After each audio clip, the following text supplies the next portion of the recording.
Qu'est-ce que le bonheur n'est pas? Qu'est-ce que les gens se trompent à propos du bonheur? Les gens ne sont pas plus heureux car ils confondent le bonheur avec un sentiment, alors que ce n'en est pas un. Certaines émotions y sont liées. Joie et bonheur diffèrent. Arthur Brooks. Arthur Brooks est professeur à Harvard, auteur à succès et l'un des plus grands experts mondiaux du bonheur et du sens de la vie. Fort de décennies de recherche sur le comportement, le leadership et l'épanouissement, il a aidé des millions à redéfinir la réussite et donner un sens à leur vie. Nous ne disposons des données et des avancées en neurosciences qui permettent de comprendre cela que depuis relativement peu de temps. Cela s'aggrave car Mère Nature se moque de votre bonheur. Ainsi, en suivant vos impulsions, vous serez souvent malheureux. Le cerveau humain dit que vous voulez vraiment 4 choses: l'argent, le pouvoir, le plaisir et l'honneur. Et tout cela vient de nos penchants évolutifs. Donc, le résultat, c'est que vous pensez que si vous suivez ces impulsions, alors vous serez automatiquement heureux, mais c'est un court-circuit. Ces idées ont influencé les conversations dans le monde entier, des salles de conseil aux scènes de technology, entertainment, design, et aujourd'hui, il est ici pour partager la science de vivre une vie meilleure. Vous pouvez vivre la vie. Faites ce que vous voulez, mais si votre but est l'argent, vous ne serez jamais heureux. En fait, vous devez travailler pour le bonheur pendant que vous faites de belles et grandes choses. Le bonheur, c'est l'amour. Si vous hésitez, choisissez d'aimer.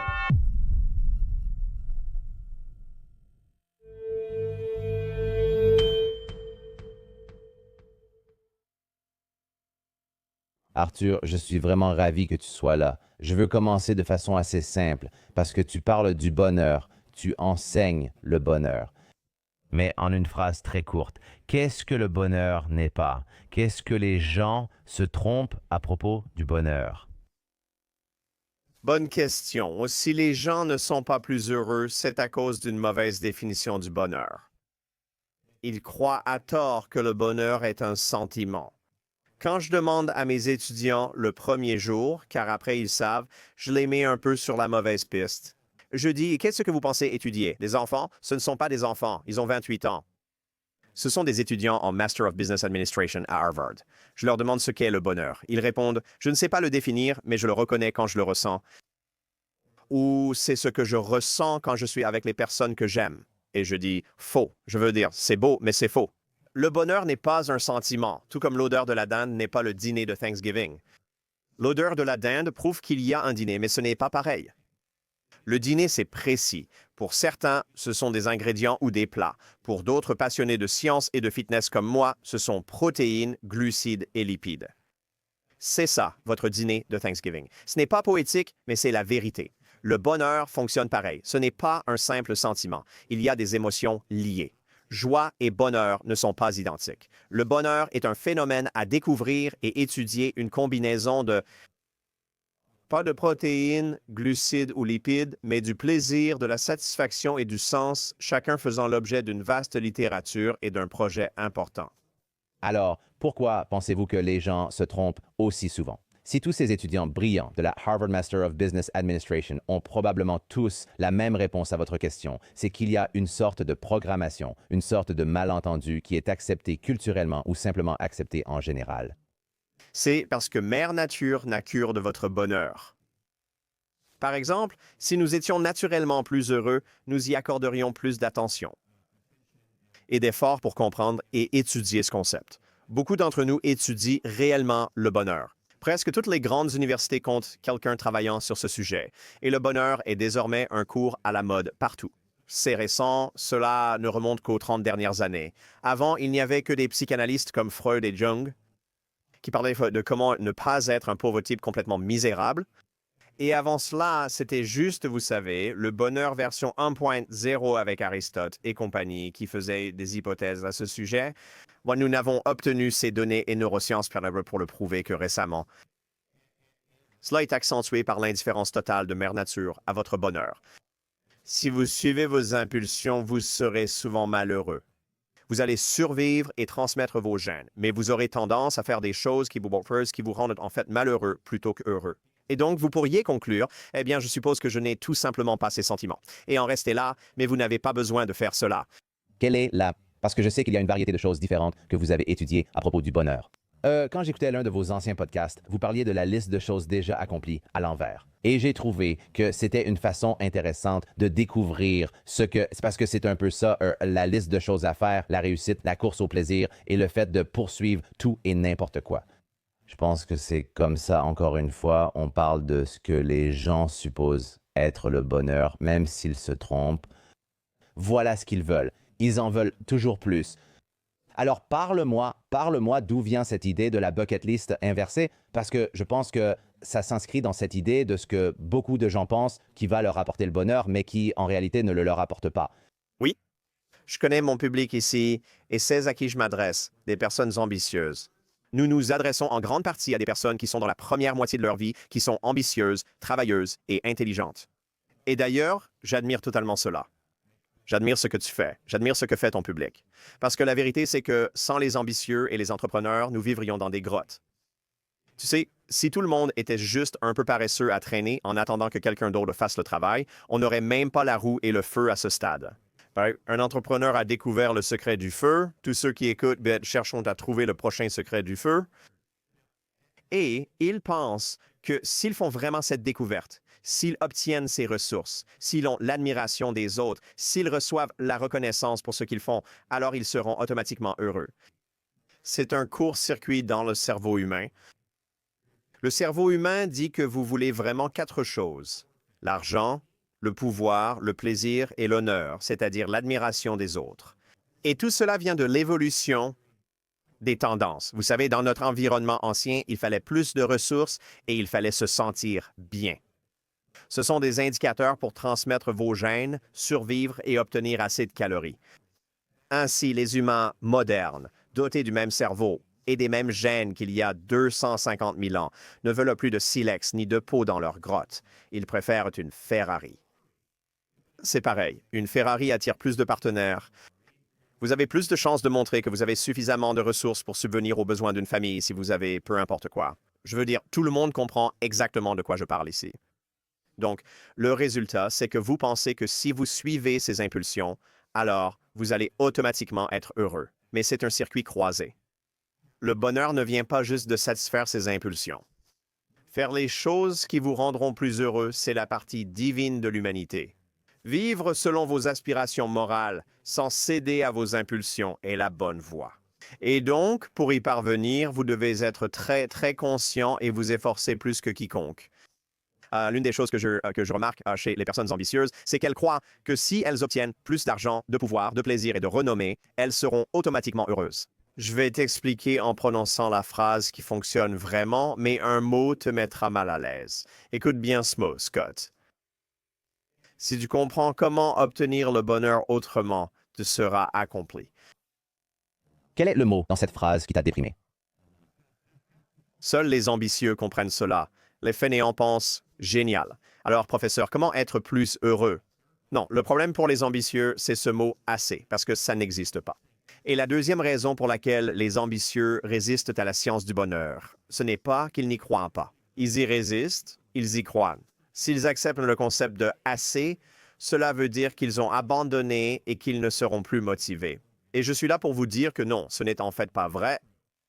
Vous pouvez vivre la vie souhaitée, découvrir la prochaine grande chose et connaître un succès incroyable. Si votre but est l'argent, vous ne serez jamais heureux. Si vous cherchez le pouvoir, vous ne serez jamais heureux. Il faut rechercher le bonheur tout en accomplissant de grandes choses. C'est en quelque sorte mon apostolat. C'est ma mission de diffuser ces idées parce que ça me concerne aussi, mec.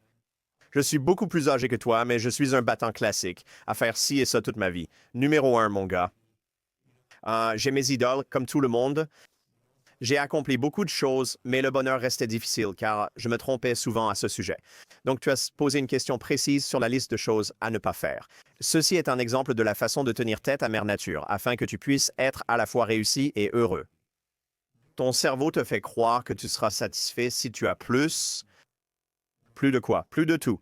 Argent, pouvoir, plaisir, honneur, admiration, abonnés Instagram, peu importe ce qui t'intéresse. Mais la vérité, c'est que ta satisfaction correspond à toutes les choses que tu as, divisées par toutes les choses que tu veux. Les personnes les plus accomplies, comme certains entrepreneurs, nous impressionnent le plus. Ce sont ceux où quelqu'un gagne des milliards sans même posséder de maison, tu as remarqué? D'accord, quand il possède ainsi maison, tu te dis « Ah, cool ». L'un d'eux dit « Oui, je loue un endroit. Pourquoi vouloir une maison ?» Tu te dis « Ce gars est génial ». Et ça te touche d'une manière particulière parce que cette personne n'a pas seulement plus, mais veut aussi moins. C'est ça, le secret. Il faut travailler le dénominateur, avoir divisé par désir, travailler le dénominateur de ces choses matérielles, ce qui te libérera pour accomplir la magie la plus incroyable dont tu puisses rêver. Donc j'aime bien cette formule. Et si on se détache de toutes ces choses matérielles, comment ne pas perdre notre ambition? Comment ne pas perdre notre... Parce que je pense que pour beaucoup de gens, laissez-moi reformuler. Je pense que pour beaucoup de personnes qui me ressemblent un peu et qui te ressemblent aussi, même si tu as fait beaucoup de travail sur toi, donc tu t'es détaché à un moment de ta vie, ton identité était liée à tes réussites. Et je pense que c'est très courant d'entendre les gens dire que si tu veux créer une entreprise, tu dois le faire pour des raisons autres que l'argent. Et les gens peuvent adhérer à ça parce que personne, non, non, non, tu sais, aucun leader d'opinion entrepreneur ne dit « et lance une entreprise juste pour gagner de l'argent ». Au départ, on veut tous gagner de l'argent, puis on évoque d'autres raisons comme la réussite. Comme tu l'as dit, il existe plusieurs motivations pour entreprendre. Mais si notre identité est liée à cette chose, comment la dissocier? Comment pouvons-nous séparer notre identité de cela? Oui. Il y a donc plusieurs choses à considérer. Pour commencer, les entrepreneurs ne sont généralement pas très matérialistes. Vous remarquez, d'après mes données, que les employés du gouvernement sont généralement plus attirés par l'acquisition et l'argent que les entrepreneurs, même à succès. Pour beaucoup d'entrepreneurs, l'argent n'est qu'un score. C'est juste une façon de mesurer les progrès, donc vous pourriez gagner 5 millions par an, 10 millions de dollars par an, tout va bien. Et l'année suivante, vous gagnez 7 millions de dollars après en avoir gagné 10. Vous vous dites, je n'aime pas ça, vous dépassez vos besoins.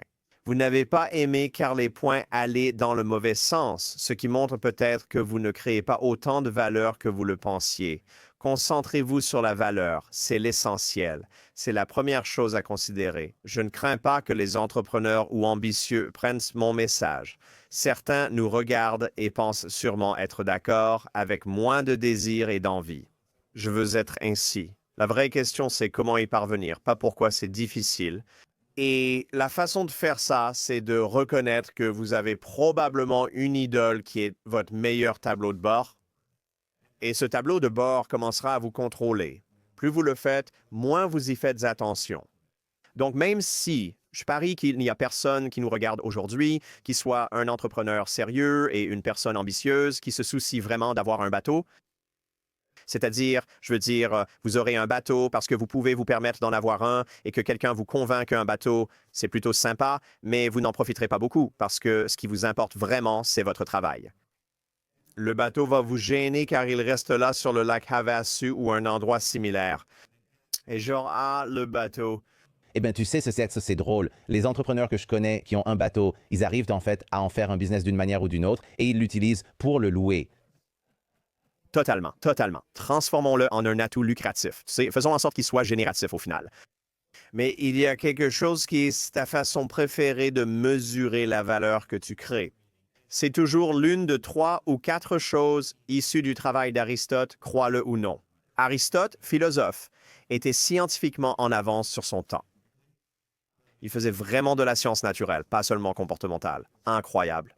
Tout cela a été présenté à un public semi-moderne au Moyen Âge, notamment par Thomas d'Aquin qui, en 1265, a écrit la Somme théologique. Je sais que tu as reçu une éducation catholique, donc tu connais cette référence. C'est un grand saint catholique, mais il représente bien plus pour tous.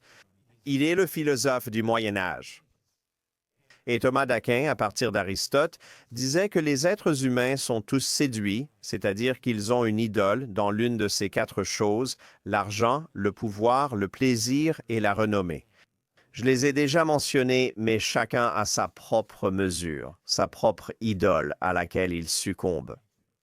Pour tous ceux qui nous regardent, surtout si vous avez moins de 40 ans, voire moins de 30 ans, si vous connaissez votre idole spécifique, vous reconnaîtrez quand vous y succombez, vous l'éviterez et vous serez beaucoup plus heureux et plus accompli.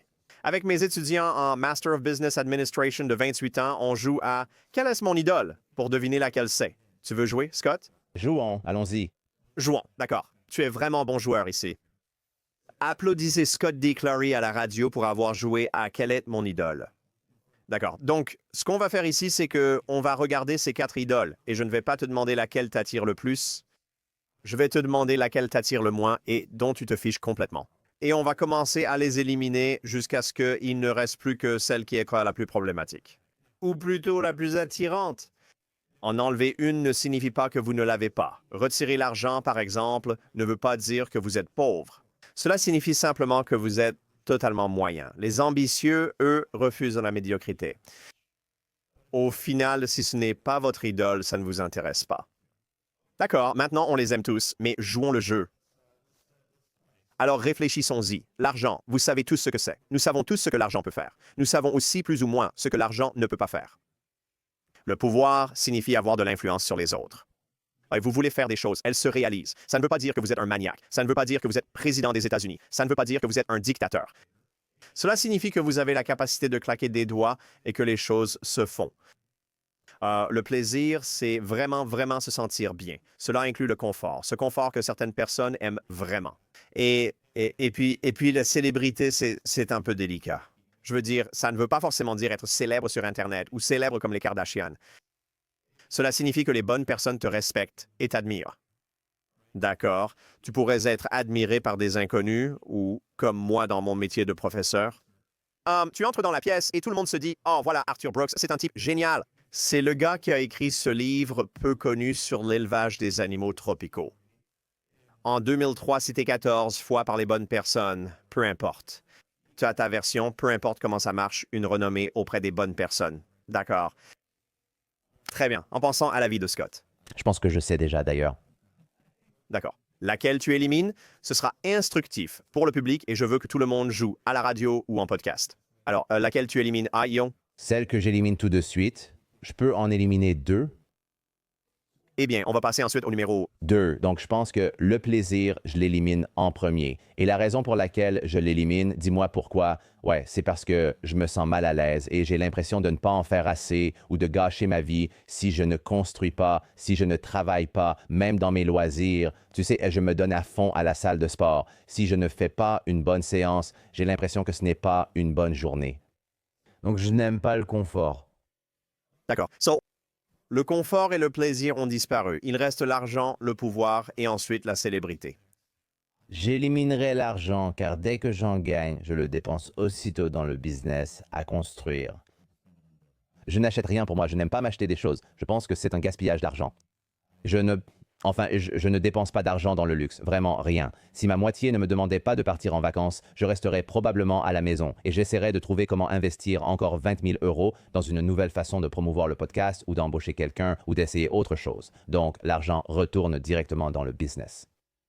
D'accord? Donc, tu serais prêt à t'en débarrasser. Tu es podcasteur et tu es bien connu. Donc, c'est une déclaration extrême. Parce que dire ça, ça veut dire que la partie où tu es reconnu en faisant cette émission, j'imagine que tu vas à l'aéroport et que les gens te reconnaissent. Et là, ce serait fini. Plus rien de tout ça. Ouais, mais non. C'est surtout des gens qui disent « Scott Clary a du talent ». Ouais, mais ça n'a pas d'importance parce qu'il faut réfléchir à pourquoi je fais ça, tu vois. Je ne fais pas ça pour être reconnu, je fais ça parce que ça me donne de l'accomplissement quand je vois... En fait, ça a commencé quand j'étais très jeune, je donnais des cours de tennis et je voyais quelqu'un venir vers moi comme élève, il apprenait 2 ou 3 choses et il s'améliorait énormément en l'espace d'un été. Et pour moi, c'était l'une des transformations les plus gratifiantes qu'on puisse voir chez quelqu'un. J'ai lancé ce podcast pour transmettre à mon moi plus jeune des astuces qui, je l'espère, faciliteraient la vie. Donc, je pense que si les choses dont on parle dans cette émission ont vraiment un impact sur les gens, c'est super d'être reconnu à l'aéroport. Mais au final, qui s'en fout? Changer la vie de quelqu'un montre que je fais le bien, que mon travail est juste, pas seulement. Je pourrais être célèbre pour 1000 choses. Je pourrais lancer, tu sais, une chaîne YouTube de farce. Je pourrais faire beaucoup de choses pour devenir célèbre. Mais j'ai l'impression de ne rien apporter de valeur au monde. Compris. D'accord. Donc, ce qu'on a établi, ce n'est pas que le pouvoir est mauvais, parce que le pouvoir n'est pas mauvais. Lorsqu'il est utilisé pour le bien, le pouvoir est incroyablement utile et vertueux. Le problème dans nos vies, en ce qui concerne le bonheur, c'est lorsque nous recherchons l'influence juste pour avoir de l'influence. Et c'est là la tentation. Parce que cela signifie que l'influence que vous avez réellement devient la manière dont vous allez mesurer votre succès. Ensuite, vous commencez à gérer selon ce critère, comme toujours. En le faisant, ce critère devient l'objectif. Quand cela devient votre objectif, vous êtes moins heureux. Restez vigilant. Gardez cela en tête. Si quelqu'un propose de racheter votre entreprise et de vous nommer président-directeur général avec 600 employés, réfléchissez bien. Et là, vous vous dites, mon Dieu, je vais pouvoir faire tout ce que je veux. Et rien que ça, c'est séduisant. Oui, que cela va vous envoûter, et c'est le problème auquel tous ceux qui veulent réussir doivent quand même prêter attention. Pour moi, en premier, je rejetterai son pouvoir. Je n'en veux pas. Ce qui est ton numéro 1 et mon numéro 4. Je suis professeur d'université car je refuse tout pouvoir sur moi ou sur autrui.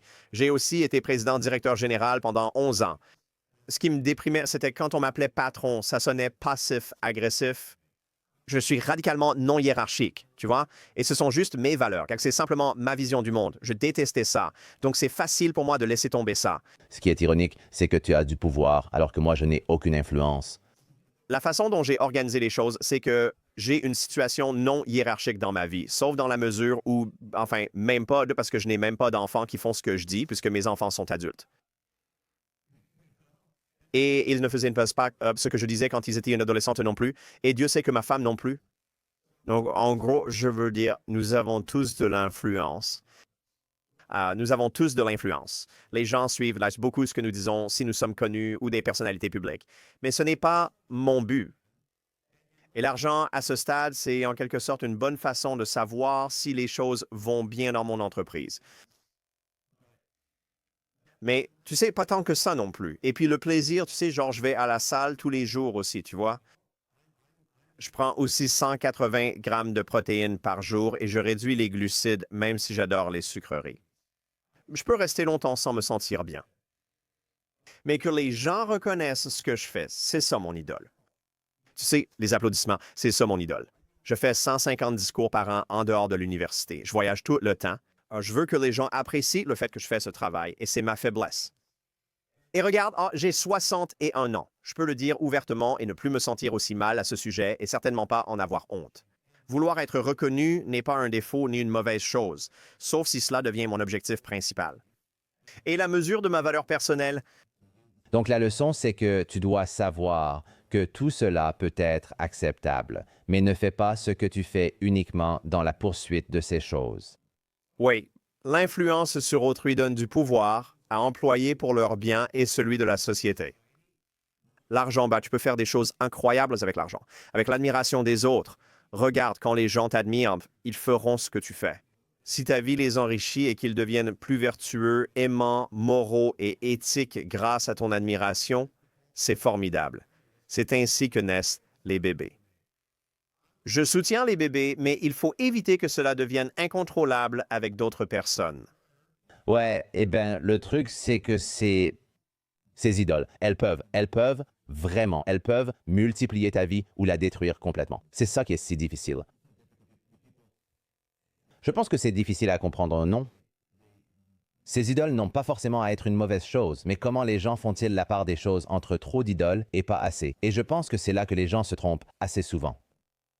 Est-ce ton objectif? Est-ce un objectif intermédiaire pour atteindre quelque chose de plus grand, de meilleur, de plus beau, de plus tourné vers les autres, ou est-ce ton objectif principal? C'est comme ça qu'il faut l'évaluer. Est-ce ton objectif principal? Parle-moi des personnes qui sont entrepreneuriales, ambitieuses, très ambitieuses. Où se situe la conquête? Parce que tu as parlé de la conquête et de la façon dont c'est comme une drogue, ça s'estompe en quelques minutes, mais comment la conquête intervient-elle dans le bonheur? La conquête n'est pas une des idoles citées, mais c'est pourtant ce que les gens recherchent sans cesse. Oui, en fait, l'orientation vers un objectif caractérise une personne ambitieuse. Et c'est vraiment, vraiment important parce qu'une orientation vers un objectif, c'est l'essence même du but. Et le but fait partie du sens de la vie. Le sens de la vie a trois aspects. La cohérence, soit pourquoi les choses arrivent ainsi. La signification, pourquoi votre vie compte pour les autres. Et le but, qui correspond à vos objectifs et à votre direction. Les objectifs signifient que vous avez un point d'arrivée, quelque chose que vous essayez d'atteindre. Et c'est l'essence même de la conquête. C'est l'essence même de ce dont vous parlez réellement. Et c'est extrêmement important. La raison, c'est que nous avons besoin de progresser. C'est d'ailleurs la raison pour laquelle tous les régimes fonctionnent. Tous les régimes fonctionnent. Tu as fait ça. Tu as pratiqué le bodybuilding naturel. Donc, tu sais parfaitement que tu peux faire baisser le chiffre sur la balance de plein de façons différentes. Le problème, c'est quand tu atteins ton objectif, parce qu'une fois que tu l'as atteint, ta récompense, c'est de ne plus jamais pouvoir manger ce que tu aimes pour le reste de ta vie. Félicitations. C'est la même raison pour laquelle les médaillés d'or olympiques ont tendance à tomber en dépression le mois qui suit leur victoire, parce qu'ils y sont arrivés. Atteindre son objectif est terrible car on réalise qu'il n'était pas si satisfaisant. L'essentiel était d'avoir un objectif et d'y avancer. Donc, ce que je dis tout le temps, c'est qu'il n'y a rien de mal avec les objectifs, mais il faut les tenir légèrement. Ne deviens pas attaché à l'objectif. Aie une intention forte et un processus de création de valeur pour y arriver. Et apprécie ce processus. Le plus triste, ce sont ceux qui pensent qu'atteindre leur objectif rendra leur vie paradisiaque, mais qui détestent chaque étape du parcours. C'est affreux. C'est terrible de voir ça, et je le vois tout le temps. Dans ma profession, certains cherchent un doctorat sans s'intéresser à leur sujet, pensant que leur vie sera bien meilleure après, et ils obtiennent le doctorat et ils se disent « Oh, ah oui ». Je me rappelle, à mes débuts comme jeune professeur, je visais la titularisation, le grand objectif des jeunes universitaires, et je me disais « Oh, ça va être tellement génial ». Et j'y pensais au contrat permanent et je me disais que j'allais me sentir tellement bien. J'y suis arrivé et le jour de ma titularisation, ma femme et moi sommes sortis dîner pour célébrer. Et tout ce dont nous avons parlé, c'est du fait que l'un de nos enfants, qui était vraiment jeune, avait mordu un autre enfant à l'école ce jour-là. Et c'était tout. C'était vraiment ça, tu vois. Et d'ailleurs, pour la petite histoire, il a grandi et il est devenu tireur d'élite éclaireur dans le corps des Marines des États-Unis. Donc, tu sais, il s'avère que les violents profitent de l'Amérique. Je pense que c'est l'idée de déplacer ses objectifs ou de la course hédonique, peu importe comment tu l'appelles. Comment sortir de ce cercle vicieux pour ne pas sans cesse se fixer de nouveaux objectifs et oublier ce qu'on a déjà accompli? Ouais. Donc, le but ou la formule, les bouddhistes, ils ont une très belle formule pour ça. Elle résout ce problème. Ça ne résout pas le problème. En fait, c'est plutôt une façon de vivre qu'une astuce. Et d'ailleurs, quand il s'agit du bonheur, il n'y a pas d'astuce, tout comme pour la perte de poids durable ou pour avoir plus de masse musculaire, réussir en affaires ou aimer sa femme. Il n'y a pas d'astuce, seulement des habitudes, vraiment pas d'astuce. Tout repose sur les habitudes, pas sur les astuces. C'est comme ça qu'il faut voir les choses. Oui, parce que tout le monde veut cette chose unique. Et puis, sur Internet, c'est toujours ce fameux truc bizarre, n'est-ce pas? Ouais, l'astuce est en réalité une habitude qui change ta vie pour toujours, et c'est le plus important. Donc, chez les bouddhistes, l'habitude qu'ils ont mise en place pour cela s'appelle l'intention sans attachement. Et l'intention. Comprends la direction que tu prends. Assure-toi que la direction elle-même et le voyage en soi sont intrinsèquement porteurs de sens. Ne t'attache pas à la destination. Sois comme Christophe Colomb. Il pensait qu'il allait en Inde, n'est-ce pas? Et il est arrivé en République dominicaine et s'est dit, eh bien, c'est génial aussi. L'idée, c'est qu'il devait suivre une ligne droite appelée ligne de rhumbe en navigation. Il faut avoir une ligne de rhumbe pour pouvoir tracer sa progression. Tu dois savoir où tu vas et où que tu arrives. C'est là que tu arrives. C'est comme ça qu'il faut le voir. Maintenant, pourquoi est-ce possible? Et la raison, c'est que la vie que tu construis, ta vie ordinaire que tu construis, est tellement incroyablement riche et pleine de sens que tout ce que tu pourrais obtenir de cet objectif, aussi méritoire soit-il, pâlit en comparaison de ta vie ordinaire. C'est essentiel pour moi. Quand je publie un livre, je veux qu'il soit numéro 1 sur la liste des best-sellers du New York Times. Mais même si c'est le cas, ce n'est rien comparé à la beauté de mon mariage. Et ce n'est pas du tout aussi génial. Je vis avec mes petits-enfants. Et ce n'est vraiment pas aussi génial que de m'amuser avec eux. Vous savez, je n'échangerai pas un mois avec mes petits-enfants contre une journée sur la liste des best-sellers. Je ne le ferai pas. Je ne le ferai pas quand j'y pense. Et donc, le résultat, c'est que j'ai construit une infrastructure autour de ma vie basée sur ma foi, ma famille, mes amitiés et à quel point j'aime vraiment faire ce travail. C'est bien mieux que l'objectif, même si je reconnais que je dois avoir un objectif pour pouvoir avancer dans une direction. Je peux avoir ce genre d'orientation vers un objectif qui rend le progrès possible. Tu as déjà parlé, tu sais, sur d'avoir une vocation auparavant. C'est un peu synonyme de ça, non? Avoir une vocation tout au long de ta vie. Parce que même si tu regardes ta propre vie, tu as éliminé plusieurs fois d'anciennes versions de toi-même. Et je sais que tu parles de te réinventer tous les 7 à 12 ans. Quand tu as commencé, tu étais joueur de corps français à Barcelone et tu gagnais 14 000 par an et tu as éliminé plusieurs versions de toi-même depuis. Est-ce que c'est la raison pour laquelle la vocation est si importante, pour que tu puisses éliminer les anciennes versions de toi-même, les anciennes carrières, et ensuite poursuivre quelque chose de plus grand, de différent ou de plus significatif, sans que ton identité soit tellement liée à qui tu es à ce moment-là que ça te paralyse pour toute autre chose? La vocation concerne le pourquoi de ta vie, pas le quoi ni le comment, qui eux changent. Le pourquoi de ta vie, c'est ta mission, ta vocation, ce que tu dois accomplir. Cela dépasse ton travail ou ton entreprise actuelle. C'est bien plus que ce qu'il y a sur ton compte. Tout cela, c'est insignifiant à côté. Donc, ce que je recommande à tout le monde, c'est de découvrir quelle est la mission de leur vie. J'adore ça. Tu penses que moi, je crois connaître la réponse. Mais je te demande quand même, faut-il la spiritualité pour trouver sa vocation ou existe-t-il d'autres moyens de découvrir sa raison d'être? Par exemple, est-ce qu'il y a une science, une méthode pour imiter ce chemin que quelqu'un pourrait suivre? Oui, et cela ne nécessite pas ma foi. Je suis pleinement catholique et un fervent défenseur de ma foi. Je ne parle pas ici de la métaphysique ou de ce qui est cosmiquement vrai. Cela dépasse mes compétences. En tant que scientifique social, je peux affirmer qu'il existe de nombreuses façons d'obtenir paix et perspective. Ce que vous devez faire, c'est vous transcender afin que le rapport signal-bruit soit suffisant pour que vous puissiez obtenir des connaissances. C'est à cela que ça revient. Pour acquérir plus de discernement, souvent insuffisant chez la plupart, il faut réduire le bruit pour mieux percevoir le signal. Et la façon d'y parvenir, c'est de se transcender soi-même. Il y a deux versions de nous à cause de ce grand cortex préfrontal dans notre cerveau qui nous permet cela. Il possède un superordinateur avec 880 000 milliards de transistors sans équivalent dans l'univers. L'intelligence artificielle ne va même pas s'en approcher. C'est tout simplement impossible. Et le résultat, c'est que nous avons ce gros cerveau. La conscience, ce qui veut dire que je sais que je sais, et je sais que je sais que je sais. Je suis conscient de ma conscience. C'est cette étrange capacité elliptique et déformée de savoir que j'existe. Ainsi, non seulement j'observe le monde comme mon chien, mais je m'observe aussi constamment.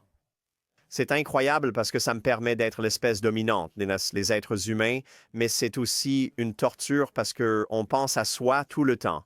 Et c'est ce bruit et ce rapport signal-bruit qui rendent impossible pour vous d'écouter. Ce que vous devez faire plus que de toujours penser à ce que vous voulez faire. Pour obtenir plus de signal et moins de bruit, il faut agir en se rendant volontairement petit et en rendant l'univers immense, privilégiant ainsi le « je-moi » au « moi-moi ». C'est l'une des raisons pour lesquelles les étudiants de mon université adorent Astronomie Center. Ce n'est pas parce qu'ils veulent devenir astronomes, mais parce qu'ils vont en cours le jeudi et ils se disent « je passe un mauvais moment avec ma copine ». J'en ressors en me disant « je suis un point sur un point ». Et ça rend, tu comprends, ça t'apporte de la clarté. Tu es dans le moi. Le signal est fort, le bruit faible. La pratique religieuse ou la méditation vipassana te permettent d'obtenir cela. Tu peux obtenir ça. Tu sais, notre ami Ryan Holiday parle d'étudier les stoïciens. Tu peux l'obtenir en étudiant les stoïciens. Tu peux l'obtenir en écoutant la musique de Johann Sebastian Bach. Marche 1 heure chaque jour avant l'aube dans la nature, sans appareil. C'est largement documenté. Tout ce dont je parle, je ne l'invente pas. Il existe de la littérature sur chacune de ces techniques particulières. Mais tu dois te transcender et devenir humble. Est-ce pour cela que lorsque la société évolue, la société devient plus laïque et sans religion institutionnelle, les gens ignorent quoi mettre à la place? Est-ce pour cela qu'il existe dépression, anxiété et crise de santé mentale? Est-ce que c'est corrélé ou pas? Oui, c'est l'une des raisons. Donc, c'est lié au fait que les gens ne connaissent pas le sens de leur vie. Tu ne peux pas connaître le sens ni le pourquoi de ta vie quand tout est bruit sans signal. Tu ne sauras pas et tu chercheras vainement. Tu vas regarder des vidéos stupides sur TikTok. Tu vas gâcher ta vie si tu fais ça parce que tu seras constamment distrait. C'est ça le problème. Tu as besoin de quelque chose qui t'apporte une transcendance, mais il existe d'autres moyens, car plusieurs choses peuvent donner plus de sens à ta vie. J'ai un livre qui sortira en avril prochain, en avril 2026, intitulé « Le sens de votre vie, trouver un but à l'ère du vide », qui parle des corrélats neurologiques du sentiment de vide que tant de gens ressentent et de ce qu'ils faisaient autrefois qui leur donnait un sentiment de sens dans la vie, mais que dans la vie moderne, on ne fait plus. Il y a la recherche de transcendance et la quête d'une vocation au travail, sujet déjà évoqué. on peut aussi chercher la beauté, ce que peu font aujourd'hui. C'est très intéressant. Les recherches sur la musique montrent que les gens l'aiment, mais qu'elle est objectivement moins belle qu'elle ne l'était par le passé. Les gens passent moins de temps dans la nature et ne comprennent plus la souffrance, pourtant essentielle pour donner du sens à la vie. Ils essayent d'éliminer la souffrance. Tout le complexe industriel de la thérapie tourne autour du fait que je me sens triste et anxieux. Je dois effacer ça, sinon je suis cassé, ce qui est faux. Vous plaisantez? Cela signifie que vous êtes humain, que vous tombez amoureux. C'est une autre manière de trouver du sens, aujourd'hui moins fréquente. Et donc, il existe tout un ensemble de techniques qui vont réellement apporter du sens à votre vie. Et cette spiritualité ou transcendance en fait partie. Et je ne veux pas forcément expliquer la différence entre le bonheur et le sens, comme trouver le sens de la vie, parce que pour moi, ces deux idées semblent presque interchangeables, mais je pense qu'il y a une nuance entre ce que l'une signifie par rapport à l'autre. Oui, le bonheur a trois aspects. Le plaisir n'est pas juste se sentir bien. C'est exactement ça, une expérience humaine du plaisir avec souvenirs et proches. C'est ça, il faut profiter de sa vie. La deuxième chose, c'est la satisfaction, qui consiste à ressentir de la joie dans ses accomplissements et ses réussites après avoir surmonté des difficultés. La lutte est essentielle. Enfin, il y a le sens. Le sens est un sous-composant, un macronutriment du bonheur, c'est ainsi que cela fonctionne. Tu peux tenir longtemps parce que tu es quelqu'un de très autodiscipliné, tout comme moi, tout comme tous ceux qui nous regardent. Parce que s'ils nous regardent, c'est justement parce qu'ils veulent acquérir ces habitudes, n'est-ce pas? Et ça arrive. Ce n'est jamais facile. Donc, ils peuvent tenir longtemps sans plaisir ni satisfaction, mais tu ne peux pas passer 10 minutes sans un sentiment de sens dans ta vie et te considérer vraiment comme une personne heureuse. Mais je pense que beaucoup de gens ne sont pas heureux. C'est la raison numéro un. C'est la raison principale, les données le montrent, c'est ce qui manque à la génération actuelle. Donc, si vous regardez, il n'y a aucun changement dans le plaisir. Il n'y a aucun changement dans la satisfaction, mais le sens de la vie s'est effondré pour les personnes de moins de 35 ans. Et c'est la principale raison de l'augmentation de l'anxiété et de la dépression. Les gens disent que c'est à cause des réseaux sociaux. On dit que c'est à cause des baby boomers, du prix des maisons, des inégalités de revenus, de l'environnement ou de tout autre problème en vogue cette semaine. Non, non, non, non. C'est parce qu'il devient de plus en plus difficile de trouver un sens, car les pratiques permettant de trouver un sens sont de moins en moins présentes dans la vie des jeunes adultes. Oui, cela rejoint ton point. On n'a pas besoin d'être spirituel ni de suivre une religion, mais celle-ci offrait un cadre pour donner du sens. Nous n'avons plus de modèle ou guide pour cela. Et je suppose que je suis curieux, tu peux commenter là-dessus si tu veux, mais je pense que je suis encore plus curieux de connaître un peu ton parcours parce que tu as aussi passé beaucoup de temps à étudier le bouddhisme. Et je pense que, tu sais, tu es probablement mieux qualifié que la plupart des gens pour parler des pratiques spirituelles, non spirituelles, religieuses ou non religieuses qui donnent du sens à ta vie.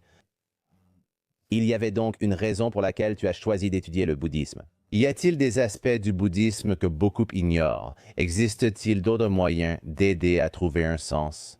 Il t'a mentionné, encore une fois, des choses comme les promenades, la musique, etc., etc. Mais encore, tu as passé beaucoup de temps à l'étudier. Alors, pourquoi? Pour la même raison que j'ai étudié la philosophie, les sciences du comportement ou les mathématiques.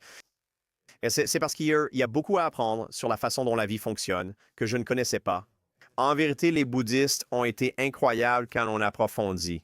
Ou les hindous, par exemple, l'hindouisme, ce n'est pas une seule religion.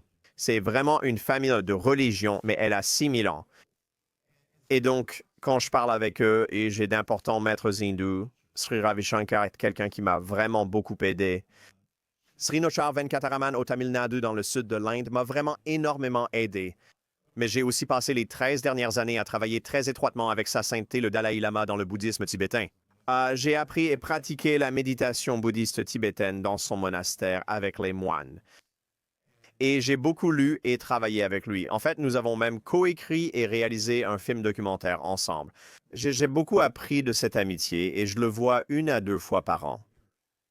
Et ce faisant, d'ailleurs, cela m'a rendu un bien meilleur catholique car cela m'a aidé à comprendre comment mon propre chemin fonctionne réellement dans le contexte des idées universelles de ce que nous essayons d'accomplir en tant qu'êtres humains.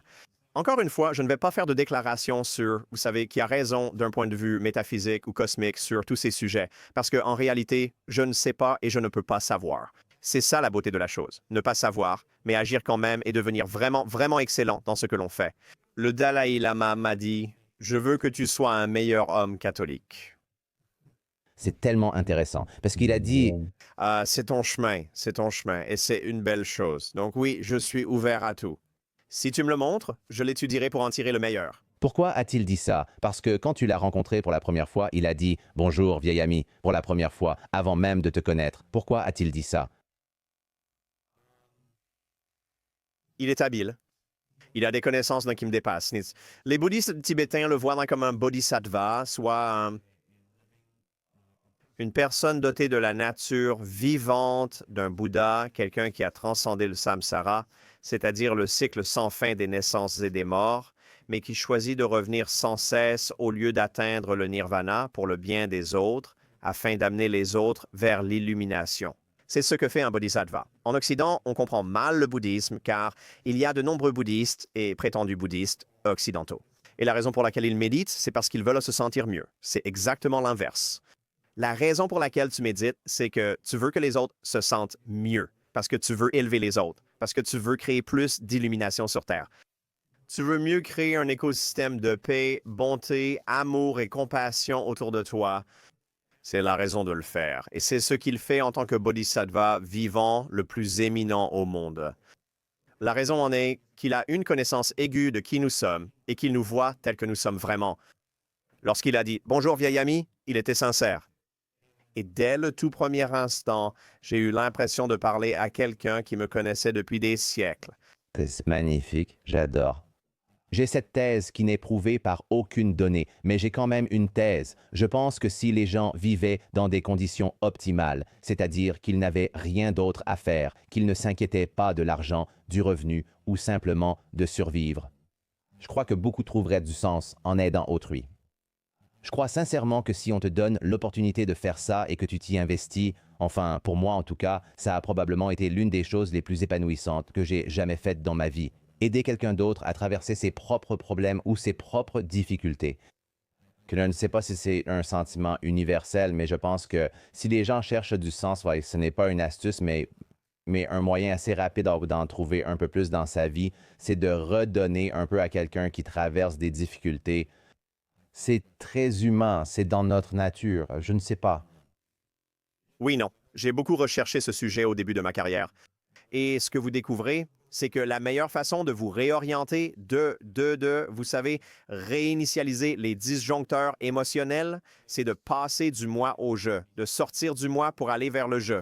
Le moyen le plus rapide est d'aider ou d'aimer quelqu'un. C'est d'ailleurs pourquoi la vie de famille est si magique. Et c'est pour cela que je sais que vous et votre femme pratiquez votre religion. Et toute l'idée, c'est que vous êtes responsable. Vous êtes son gourou et elle est votre gourou. Et votre mariage est une antenne vers le divin. Quand elle vous aime, vous ressentez l'amour de Dieu et quand vous l'aimez, elle le ressent aussi, ce qui vous donne la responsabilité de l'aimer davantage. Ne lui refuse pas l'amour de Dieu, mec. De plus, tout cela est lié à la science du comportement. Tu sais, si tu veux élever des enfants heureux, tu sais, la chose la plus importante que tu puisses faire, Scott, pour que tes enfants deviennent des personnes heureuses, c'est d'aimer leur mère, leur montrer que tu aimes leur mère. C'est le principal facteur prédisant qu'ils auront des relations réussies, des mariages heureux et seront bienveillants. C'est étrangement simple, mais au final, tout se résume à aimer les autres, pas seulement à s'aimer soi-même. Les gens disent qu'ils vivent en Occident, en Amérique, et devraient aider les pauvres. C'est très bien, faites-le. Donnez plus d'argent. Faites un voyage humanitaire si vous voulez, mais vos enfants proches de vous sont les pauvres à aider. Ce sont les plus pauvres près de vous, ceux qui n'ont rien et sont sans défense sans vous. Prendre soin de vos enfants est crucial. Le plus important à offrir à vos enfants, c'est amour et valeur. De l'amour et des valeurs, mec, ne gâche pas ça. Ne les néglige pas et ne sois pas absent tout le temps. Et ne leur laisse pas te voir être un enfoiré matérialiste. Et ne les laisse pas te voir ivre ou crier des insultes par la fenêtre à un autre conducteur. C'est si simple. Il y a un sujet que je n'allais pas aborder, mais c'est intéressant puisqu'on parle de relations et de spiritualité. Tu as dit que prier ensemble est l'un des actes les plus intimes, plus que le sexe, et même plus inconfortable car ce n'est pas normalisé. Tout le monde s'attend à ce que les couples aient des rapports sexuels. S'asseoir et prier ensemble est vraiment un moment fort, mais beaucoup de gens sont mal à l'aise avec cela. Mais je ne veux pas que les gens entendent ça et se disent « Écoute, je ne suis pas très religieux, alors comment puis-je avoir ce niveau d'intimité avec mon conjoint ?» Parce que nous ne sommes pas, tu sais, nous ne sommes pas des musulmans, catholiques, chrétiens, juifs, pratiquants, peu importe. Je ne veux pas manquer une grande partie de la vie. Que faire? Oui. Méditez ensemble, lisez-vous de la poésie, faites quelque chose de vraiment sublime qui touche l'âme, où vous vous ouvrez l'un à l'autre et où elle s'ouvre à vous. Voilà l'essentiel. Si vous êtes religieux, c'est simple, on peut parler à Dieu ensemble. Et je vais te laisser me voir parler à Dieu. C'est très inconfortable. C'est vraiment, vraiment embarrassant pour les gens, c'est certain. Mais avoir quelque chose qui est ton lien avec le sublime que tu partages avec une autre personne et dans cette vulnérabilité, tu es avec cette autre personne ensemble. Cela devient alors une triade. Ce n'est plus seulement toi et le sublime, mais vous deux réunis. Ta relation peut devenir un lien vers le sublime. Même sans être religieux, cela ne doit pas t'arrêter. Trouve simplement ce qui te convient. 3 éléments sont essentiels au bonheur. Plaisir, satisfaction, sens. Pourquoi dis-tu que le sens est au plus bas? Que devient-on si on vit uniquement pour la satisfaction et le plaisir? Quel genre de personne cela fait-il de toi? Tu te sentiras vide, éprouvant un profond sentiment de manque. Tu auras toujours ce sentiment d'errance, d'être quelqu'un qui cherche toujours quelque chose de plus. Et le résultat, c'est que tu ne peux pas avoir le genre de bonheur, le genre de paix dans ta vie dont tu as réellement besoin. Et c'est un énorme problème. Maintenant, je ne sais pas. Est-ce que quelqu'un a déjà complètement échoué à le faire? Je ne sais pas parce que je n'ai pas les données là-dessus. Le sens relève des philosophes, mais peu de scientifiques du comportement s'y sont intéressés. Ce livre que j'écris vise à intégrer les meilleures données et traitements scientifiques, mais c'est difficile. C'est une chose difficile à examiner. Finalement, quand j'observe ceux qui avancent sans but, jour après jour, semaine après semaine, mois après mois, année après année, ce sont eux les fantômes affamés. Vous savez, les bouddhistes tibétains parlent du royaume où les gens reviennent, et le fantôme affamé est une sorte de créature affamée qui essaie de satisfaire un appétit qui ne pourra jamais l'être. Une idée du bonheur que... Nous avons besoin du malheur pour être heureux. Expliquez ce paradoxe, car si quelqu'un écoute jusqu'ici, il dira « D'accord, j'ai compris, je ressens de la satisfaction. Je prends plaisir, mais il me manque un sens essentiel. » Où ils pensent que leur malheur les empêche d'être heureux. C'est un gros malentendu sur la relation entre bonheur et malheur qui ne sont pas opposés. Nous avons tendance à penser que le malheur est une absence de bonheur ou que le bonheur est une absence de malheur. C'est faux. Et la raison, c'est que l'expérience que nous avons, les sentiments, les preuves du bonheur et du malheur sont en réalité traités dans différentes parties du cerveau, physiquement différentes parties du cerveau. Nous avons des mécanismes dans le système limbique du cerveau dédiés à la fois aux émotions positives et négatives, et ils existent pour différentes raisons évolutives. Seules 4 émotions négatives existent: peur, colère, dégoût et tristesse. Elles existent chez tous car elles forment un système de défense. Vous savez, votre tristesse est une défense contre le fait de ruiner vos relations, d'être exclu de votre groupe tribal, puis d'errer seul dans la toundra gelée jusqu'à mourir. La tristesse montre que je ne veux pas perdre ceux que j'aime. C'est comme un système d'alerte contre la perte. Dégoût des agents pathogènes, peur et colère face aux menaces, rôle de l'amygdale du système limbique. Les émotions positives agissent de la même façon, l'intérêt et la joie. On dit qu'il faut saisir les opportunités, car c'est leur but. Elles existent dans diverses zones du cerveau. Elles sont donc séparables. En moyenne, une personne passe 41% de sa journée dans un état positif léger. Ils passent environ 16% de leur journée dans un état négatif plus fort. Ils passent 33% de leur temps dans un état mixte, qui est en quelque sorte positif mais ponctué de négativité. Environ 10% du temps, ils observent un état non classé. Cela montre que nous oscillons constamment. Nous faisons des allers-retours toute la journée. Et cela nous dit aussi que vous n'allez pas éliminer le malheur de votre vie. Vous allez avoir des émotions malheureuses et vous allez vivre des expériences malheureuses et vous avez 2 choix. Vous pouvez apprendre et grandir grâce à ces choses et les apprécier pour être plus heureux, ou tenter de les éradiquer en consultant un thérapeute et en disant que vous êtes perdu à cause de la tristesse et de l'anxiété, qui peuvent devenir des problèmes médicaux si elles sont excessives et mal gérées. La dépression clinique est réelle, il ne faut pas la minimiser et il est essentiel de consulter un médecin si l'on en souffre. Mais l'idée que le fait d'être triste et anxieux soit une preuve évidente de défaillance est fausse. Et d'ailleurs, qui a les niveaux les plus élevés d'émotions négatives? Les entrepreneurs. Les ambitieux, on les appelle les savants fous du business pour une raison. Ils ressentent des émotions très intenses, positives et négatives, et grandissent ainsi. Et cela finit par faire partie de la recette de leur plus grand bonheur. Eh bien, je pense aussi que la plupart des entrepreneurs et en général des personnes très performantes, une part importante de cette population est neurodivergente à un certain degré. Oui, et cela peut s'amplifier dans les deux sens. Oui, tout à fait. Peu importe ce que ça signifie souvent, non? Je veux dire, la vérité, c'est qu'il y a tellement de choses que nous ne connaissons pas et sur lesquelles nous mettons l'étiquette neurodivergente. Nous savons que les personnes sur le spectre de l'autisme ont des niveaux d'activité incroyablement élevés dans l'hémisphère gauche du cerveau, et cela les rend extrêmement doués pour de nombreuses tâches techniques. Donc, on peut dire, d'accord, oui, c'est un handicap, ou alors c'est peut-être que c'est une force. Les personnes atteintes de troubles du déficit de l'attention avec ou sans hyperactivité, par exemple, elles ont un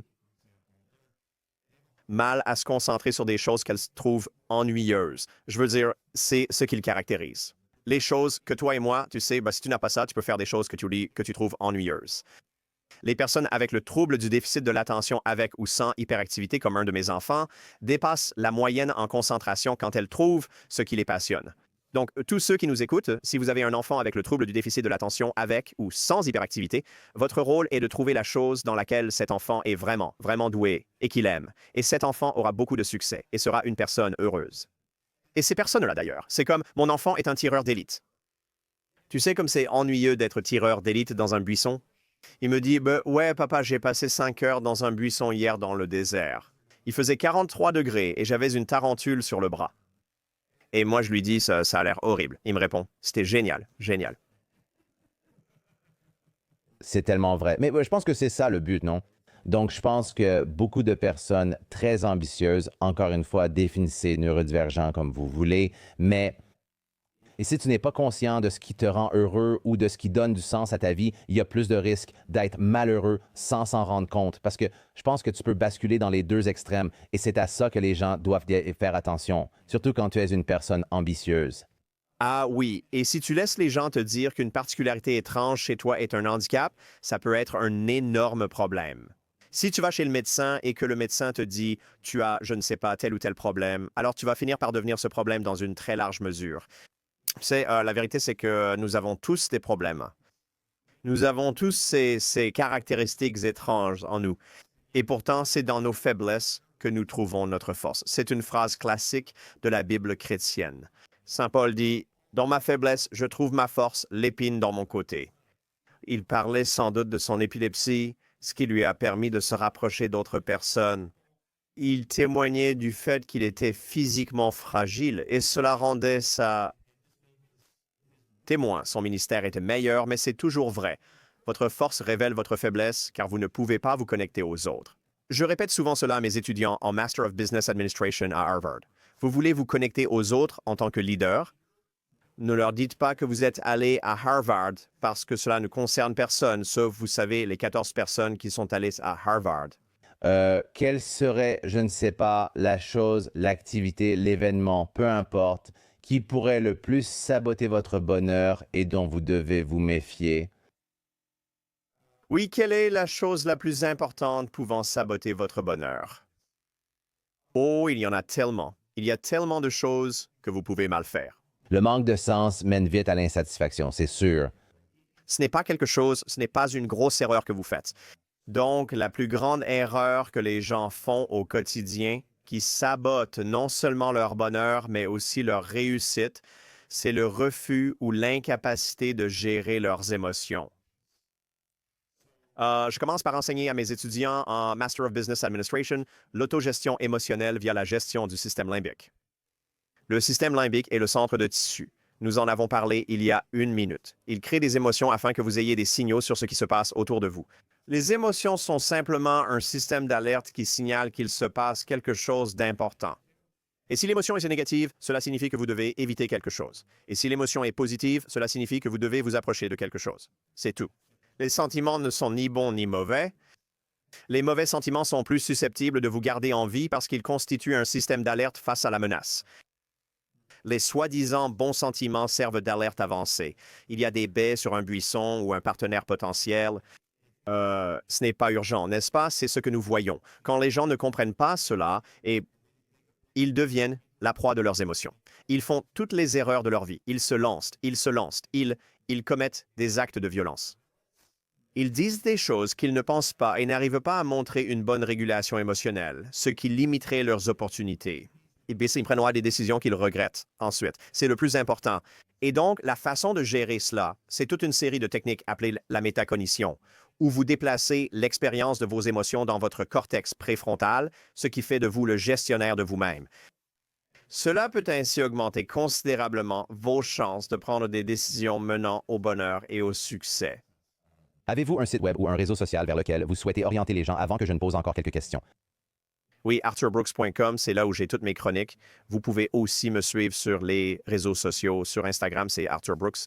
Il faut mettre l'initiale du milieu parce que il y a probablement un Arthur Brooks encore plus célèbre qui a pris le pseudo avant moi.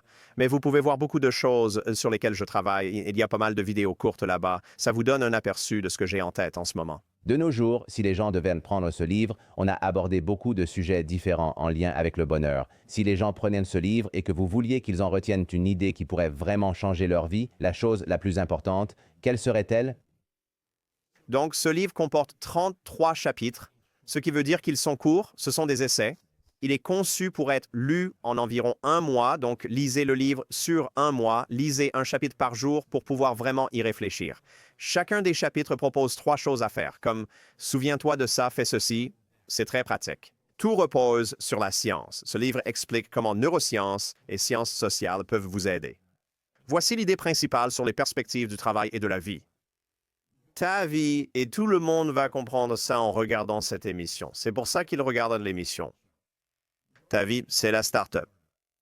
C'est tout le but du livre. Ce n'est pas, enfin, tu vois, je ne sais pas ce que tu fais. Je veux dire, tu fais un business, non? Et c'est super. Peut-être que tu installes des distributeurs automatiques, ou que tu ouvres des laveries, ou tu vas ouvrir une station de lavage, ou peut-être que tu commences à écrire des lignes de code. Super, mais ce n'est pas ça la start-up. La vraie start-up, c'est toi, incorporé. Et comme c'est une entreprise entrepreneuriale, et que tu en es le fondateur, tu dois la traiter comme telle.